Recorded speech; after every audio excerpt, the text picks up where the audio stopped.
சின்ன குடால சரியான ஃபன் நடக்குது இங்க பாருங்க.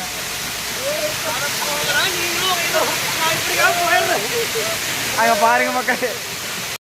நல்லா தான் ப்ரோ இருந்தேன். வா ப்ரோ, என்ன ப்ரோ ஆச்சு? வா ப்ரோ.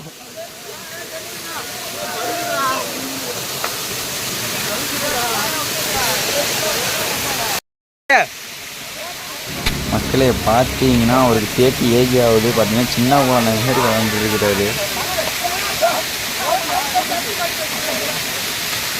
நம்ம சேனல் சப்ஸ்கிரைப் பண்ணி வச்சுக்கோங்க மக்களே.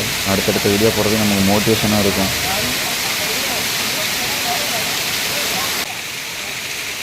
ஆனால் மக்களே, ஆனால் உண்மை சொல்ல போனால் அந்த வியூ பாயிண்ட்லாம் செம்மையாக இருக்குது மக்களே. சுற்றியும் பார்த்தீங்கன்னா தண்ணி தான் வருது. இன்னும் அங்கே பார்த்தீங்கன்னா சிறப்பாக இருக்கும். ஃபஸ்ட்டு வீடியோ எடுத்து அந்த இடம் தான் பார்த்தீங்கன்னா தெரியும். மேலே இருக்க வியூ உங்களுக்கு நான் காமிக்க போகிறேன், சரிங்களா? நம்மளாம் அடுத்த பாட்டில் பார்க்கலாம்.